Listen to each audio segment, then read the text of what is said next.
Hey, it's Angela, me making sense of myself. This journey started with me answering questions for you guys, and now we're at a point in time where innovation needed to happen because I was too much work and I could not keep up with it.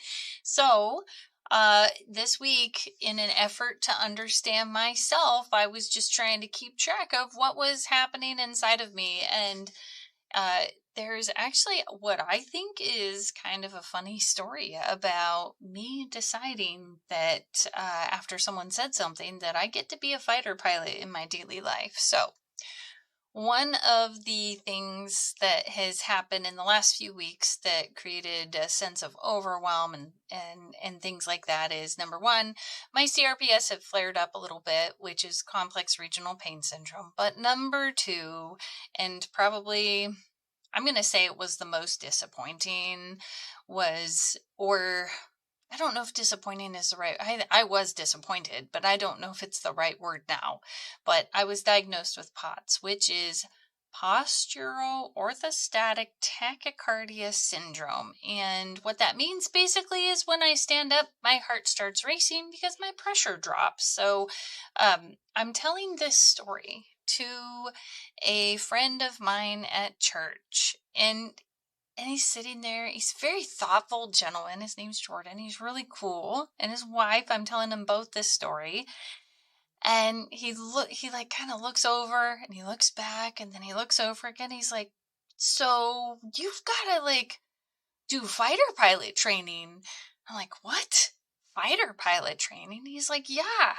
You're basically fighting gravity every day." And I'm like, "Oh my gosh." Like, I was so upset about this diagnosis. I was like, "Oh, one more thing. Now I'm going to have to manage this." And I was really struggling with finding a way to make it fun because, there just had to be a way. I mean, I think kept looking for that possibility, or I kept that in the back of my mind. But when he said that, like, my heart just melted.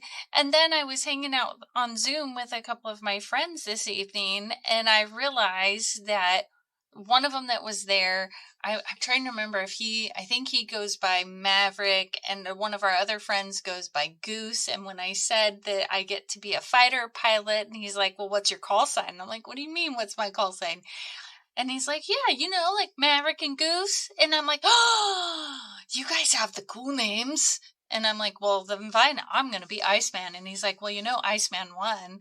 And I was like, "Yeah, that's what I want to do." So I thought that was really, really cool.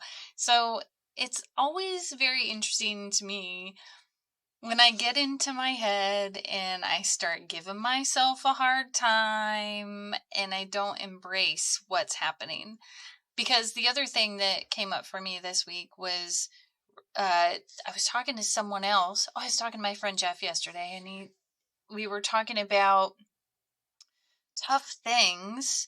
And like, how do you go through tough things, or what do you do? And I can't remember how Byron Katie got brought up, but I brought up Byron Katie, and he'd never heard of her. And I said, "Yeah, I really love, her 4 questions and the turnaround. It's got me through some really tough things. So if you're interested in that, you can check out thework.org."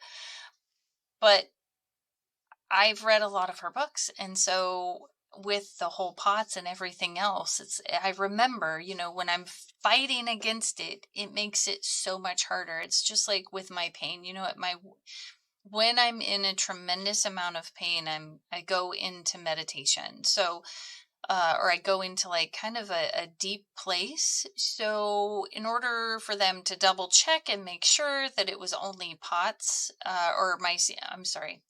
that it was only that my CRPS was making my feet change colors too, I had to go take this test where they put blood pressure cuffs around my arms, both arms, and I have CRPS in both of my arms.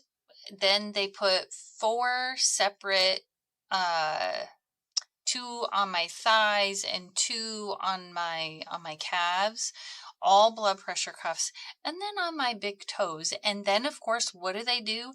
but they squeeze. So I would just, as I'm in this test, it's like I sink into my safe place. I went into my heart, and it's like I was there, but I wasn't there. And it's how I have to deal with pain. So I could have gone into this test and fought every last little bit of it. I'm not supposed to be here. This is miserable. I could have gone down that negative thought process. But instead, it's like I went to my safe place, and then I started repeating in my mind to be in pain and think I'm not supposed to be. That is hell. To have POTS and think I'm not supposed to have POTS. That is hell, because what will happen is I will probably push through, or I will try to push through, and then I will get faint, and then that's a huge problem. So it's like sometimes in our lives, it takes a minute. At least for me, to figure it out. But, one of the other thoughts that or sayings or mantras or whatever, when I'm in pain or going through a tough time, is, other than what I'm thinking and believing right now, am I okay? And all of the stories with the POTS and the really not feeling good and the flaring up of the CRPS, there are so many stories in my mind about, how this could be horrible, or how this, like they will pop up, and I have to go, wait, that's just a story. I don't have to believe it right now, because in this moment, I'm okay. I'm alive. I'm here. And I can't change what's happening in my body or outside of my body for the most part, when in these situations. So there you have it. That's what's happening this week. Again, I don't know what the next few weeks are going to look like, but I'm super glad you're here. And, let's make sense of ourselves together. See you next week.